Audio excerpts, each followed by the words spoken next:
Malawi today.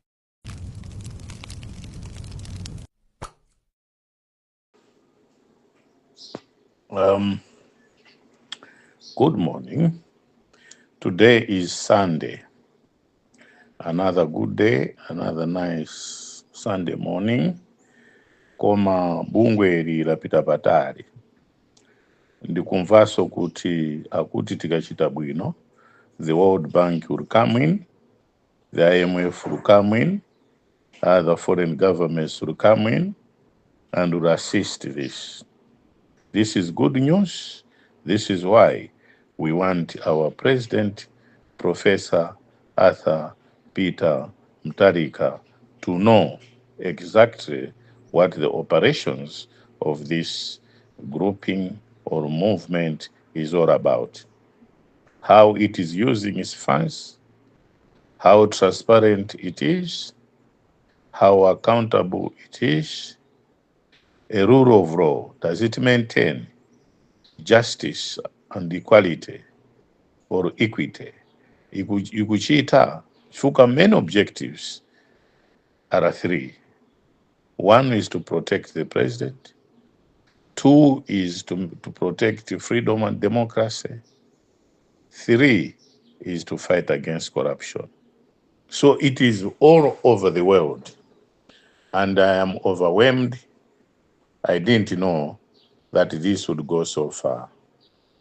I will be able to engage a lawyer to come up with a brief constitution of the movement and how it is or it has to be operating in the country. But more so is to respect the rule of law, because no one is above the Constitution.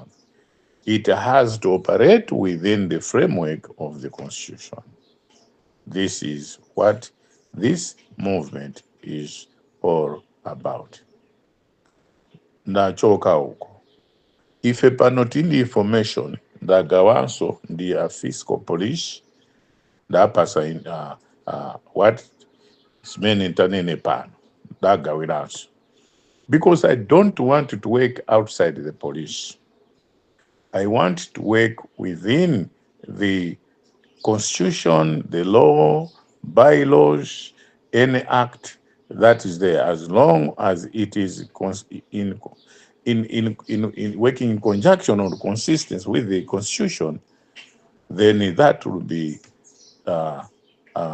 valid. But if it is going to operate outside the Constitution, then it's going to be null and void. Ndine sindikufuna.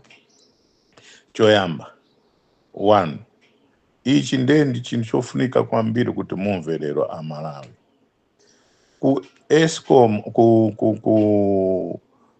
Ncharo, ku Erufu Sugar, kuli warehouse yina ya kutisaidi investment. Imene ndi inanso labungwe limene lugwira ndi a certain former minister wa MCP.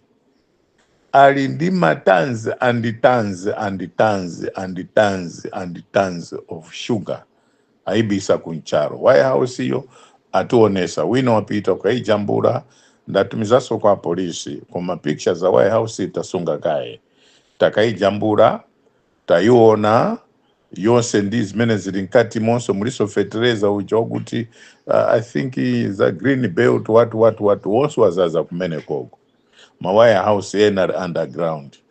Iwo wakugura sugar ku Erofu kuncharo at 59,000 per barrel. Iwo wakugulisa lokale 80,000 kwacha. Ndiponso zimene akupanga ndizakuti iyoyo ndi local market, koma kumatenga usiku ma trucks and trucks zimabwera kulilongwe kutuluka ku Songwe, zina zimatulukira kuchitipa kupita kunja. Amene akuchita operation yonse ni Mamburundians. Minister, former powerful minister muboma lija lapita la MCP. Zomvesa chisoni kwambiri. Zimene zikuchitika kuncharo, sugar wa kuncharo wa Erof, a love of sugar wa elovo sugar ndibwereze pano. A World Bank tiyamba kwatumizira ma details, IMF tiyamba kwatumizira ma details, chifukwa ife tikupezani. Make Malawi great again. It's a wave in Africa.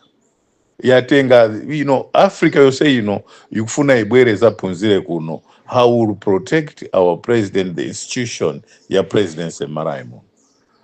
We want Professor Peter Mutharika to work without looking at who is going to disturb him.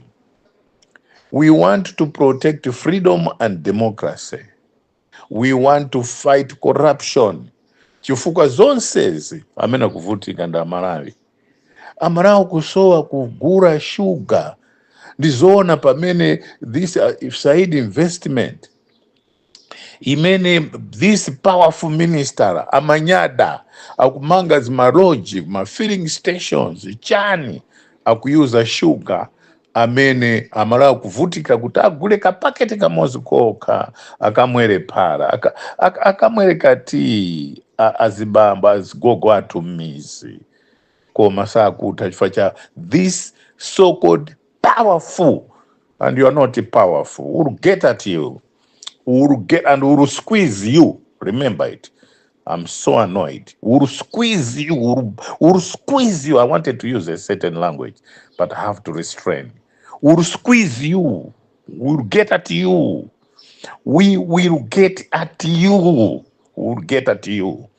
And you will remember the day you were born. Because you cannot kuta Malawi azivutika iwe uzikara tons and tons and tons and tons. Achakwera, were you a leader or you were a syndicate leader? Because this is not on. Your fellow Malawians per Central region as gogo mezi. Kumasauka.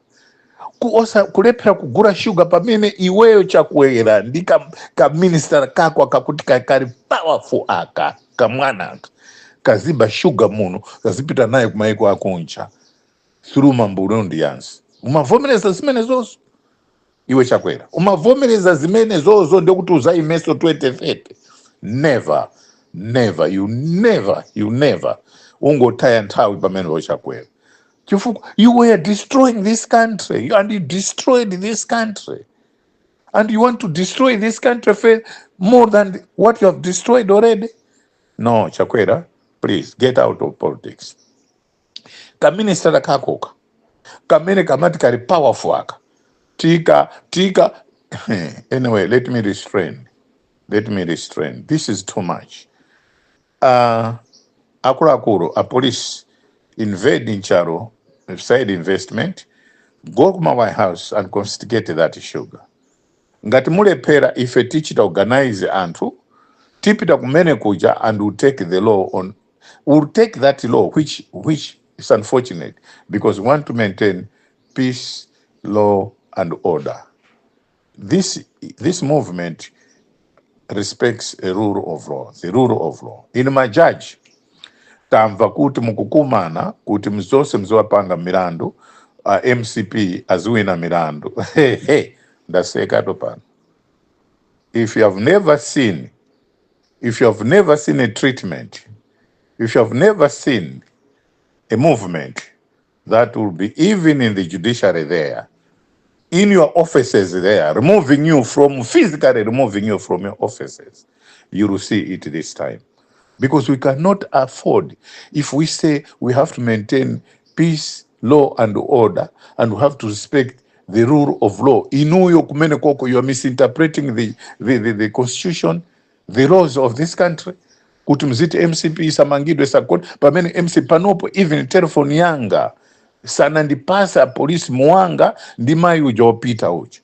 Imene ndikupempha boma inspector general police amene muli panopo mwadule amene aja masalaries mapension nawo mundidulireko panopo telefoni ndi 7 million mundidulireko 7 million 5 million mwadule mayoramu 2 million mwadule amwanga amene anabisa telefoni yanga ma office paka pano safu na undipasa chonde inspector general police anyuani let my phone let me get my phone. Let me have my phone back. chonde. I don't want to be personal. Then pali Central Region Water Board. Kunari contract imene apereka 2 weeks ago. Professor Arthur Peter Mutharika alikale tu president amusankha kale ya 60 billion. Koma last week akupereka 6 billion ku bogus company yake chief executive wakumene kuzoona 6 billion kwacha kupereka last week ku company imene ili yake hardware Kaichanti and construction ili yake ndi mkazi wake zoona ndizoona izizi kupanga muno mana Central Region Water Board ndizoona izi zipanga muno mara ndizoona. Kurakuru, we are not serious. Make Malawi great again. Ili next week imetu yamba Monday tupanga a WhatsApp group chat. Imene tufuna tichite speed up while we are waiting for the constitution, we are waiting for the legal framework of how to operate. But this is now an urgent issue that we have to be seen to be operating, because we can't keep on talking. No, we have to get at these people. We have to get at them and be accountable to the community called Malawians. This is a community that do elect a president, do remove the president from power. This community is called Malawians. And it's a committee, and it's a commitment, and it is a committee, this movement, that will work hand in hand on behalf of the community called Malawians. Kuti mukale an institution, a spirit of transparency, a spirit of accountability, a spirit of integrity with high ethics, a spirit of justice, a spirit of equity for all. These many ife tukufuna maraimo. Central Region, special appeal to Doa. Akudoa, you are our fellow Malawians. We welcome you aboard. Ngakare simnamvotere Arthur Peter Mutharika, the professor, the great and the greatest. Tukuziwa kuti panali political interference and intimidation. Welcome aboard. The president loves you. He loves you, you are Malawians. Arthur Peter Mutharika is there for you. He's not going to look at the district of your origin. You are Malawians. Come back. Professor Arthur Peter Mutharika nalima mseu, tikamapita kusalima. Pali mseu wina ukesa, apo tesa nafiki pa certain trading center. Unalowera umwatara mpaka pa Doa district, pa Boma. Very beautiful mseu, wataratu. Chua unasirizika limozi ndiwa bypass wa kulilongo, yopita kukasia, kupita paka kwa chata, kwa sante. Ndi mseu mene Professor Arthur Peter Mutharika analima. Koma mbili sama uchurai, ife tukuuziwa, make Malawi great again. Not great again, but great again. It's a movement, very strong movement. Akudoa, Professor Arthur Peter Mutharika loves you. The professor is for everybody here. The greater, the greatest. He's not somebody that is going to falter. No. We know him.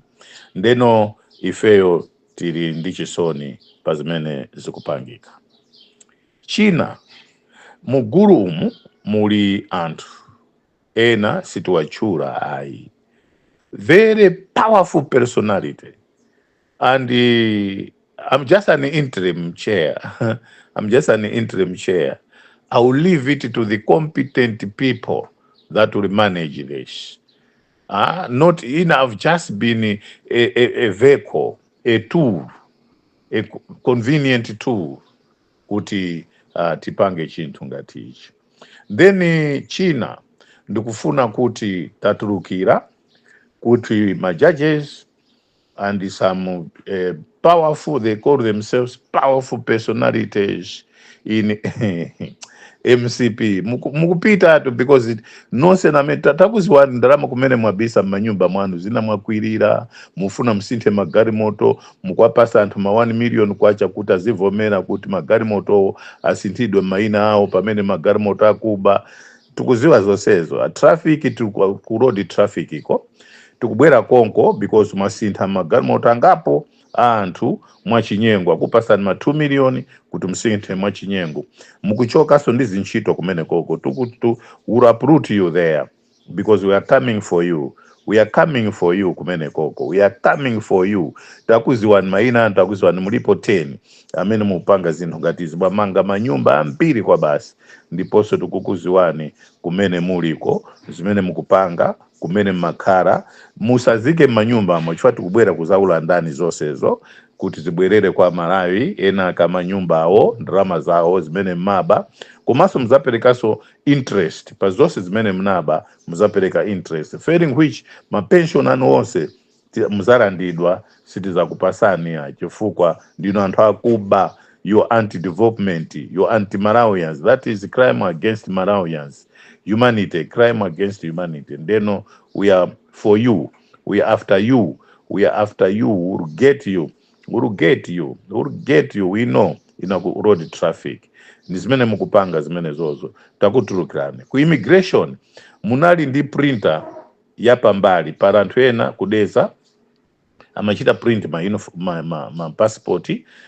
Manyumba mo tukuziwamo mene mulimo mene muchitira print zinthuzo tukupezani mene machita print ma passport tukupezani ku immigration mene mupanga zinthuzo za upano ngati tukupezani koma chisoni chandigwira kuti institutions that are not for government, that are not government institutions, not for, but that are not government institutions like financial institutions. Nditu musilemba nchito chautu mugona ndasikana muzalemba nchito azibale awo as their brothers mauchita ma bogus qualification akobwera basi mukwalemba zinchito you promote them chifukwa cha ugona ndasikana ndizoona zvandimvesa chisoni kwambiri. Make Malawi great again.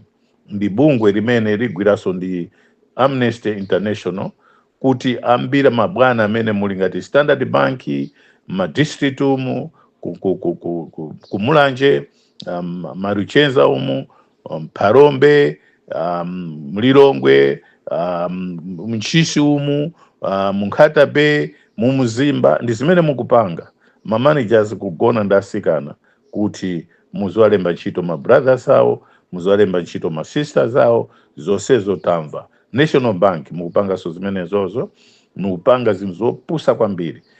Standard Bank, National Bank, new building, new United Building Chairman Services, nditu zoona FDH msipanga zimene zozo.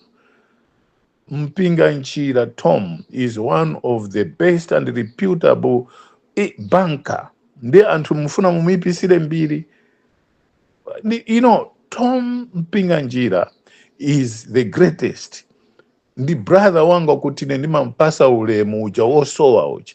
The family is reputable. The family is distinguished. Nde inu mufuna nditu ma branch manager ndizimene muupanga ma district umu ma branches umavumbwe umu kwa panisha anthu azikhala mabanki malaini bogus malaini nditu mabanki zimene mzipanga kuti mzigona ndasikana kuti mziwalemba ntchito azibalawo nditu takuziwani nonse. And we will grab you, we will tell you, we will tell the bosses, we will tell the shareholders kuti zimene mmapanga akuchoseni zinchito mupite mukasauke huko. We don't care kuti kaya ndinaku muchoka kumulanje kaya ndikuchoro kaya ndikuti, but if your managers doing things that are unethical, we'll get at you. because we don't want to see dirty things and make Malawi great again. The legacy of our professor, the greater and the greatest, we want that legacy to be one of the best in Africa. We want wherever he was working institutions, tertiary institutions in America, to give him a reward, put one of the best ever born on planet Earth. Tufuna kutampase ma prestigious award amene because this is unprecedented.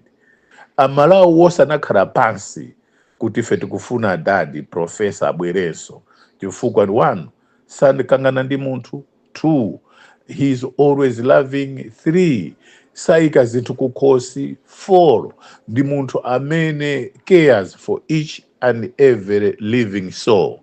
If we don't have to disappoint him, never. So make Malawi great again. Limene itapasise kuti we should work hand in hand kuti Malawi muno all these things carry a thing of the past. We want a new Malawi, new dawn Malawi, new dawn over the dawn of a new beginning. De ifeyo tilipano kunena zimene zozo. China, boss wakuni, nditu kumanga manyumba 25 within a year. Ndizoona, tagawa tapelekaso all the details and information ku fiscal police, and the police should work hand in hand with us so that at least we unearth, we uncover zose tikatenge, zose zimene agulira kazawo, zose zimene ndachita chide kwambiri. There's a certain boss wa company ina yakenso sindichura pano anakatenga garmo rimene anapereka ya company institution itu kukatenga anapereka kwa chibwezi akaitengako aibweza. Thank you boss. Kumene nde kukara paranzano yena sakufuna kupereka tuziwa ma girlfriend amene ndi zosezi, tuziwa manyumba amene agulira South Africa, manyumba amene alinawo tukuziwa, koma you have been exceptional. We need that spirit. Komaso Malawi Electoral Commission, ma drivers simuna pase ndrama zao. Taperekani chifukwa ndrama zinatuluka koma zukanga tena maino anachira misappropriate ku commission, Malawi Electoral Commission. Amafuriwa Sangwani address this problem quickly. Chofuka ma driver ushira complain awutayamba kuurura zisinsi zina zake. We don't want to make this ungovernable. We want it to kutizite bwino. To make Malawi great again is a protection of wealth ya Malawi muno. It is a protecting institution ya wealth muno Malawi muno, and we don't want to actually sort of get at the people just because certain people that have told us to do this. We want a proof of it. So kumeneko simuna pasi ma drivers, simuna pasi some of the anthu amene magwirani zinchito, chonde address this, because this is urgent that owners my drivers wafuna kuti at least to live nde mwapase kwe chonde wapaseni what is due for them chonde ku Malawi Electoral Commission. So pano register political parties, kulima cases many people have submitted, speed them up, because we don't want those people who lose their seats in parliament kukangata kongole zindarama chan they later on they should be put in a very awkward pronounce, at least come up with a pronouncement kuti anthuwa. People should learn to be ethical. People should learn kuti akamanena kuti izi nzolesedwa iwa kupanga, they should learn kuti 2030 ma elections zakale are free and fair, wosati kugula anthu zimene zinachitika this year, kupereka zinthu chimanga chaboma kukapereka kupanga kuti anthu ena akhale ngati ndizisiro aluze ma elections facha kuti awawo they didn't have any idea of how to help the electorate, but in ntchito yawo just bribing them. We don't want them to be in parliament. we know there are about 70 cases and 70 members of parliament that they will lose their seat, because this is practical and it's genuine and it's real and it took place. So these people should be taken out of parliament so that next time we don't have to have members of parliament that will be elected based on kubera antu or kuba ai, based on ideas, best ideas, and how they are going to assist the people, also based on lies. Ndeno ninkhani mawa ndikubweresa ina yopya kwambiri koma this is just an information that World Bank will be working with Make Malawi Great Again.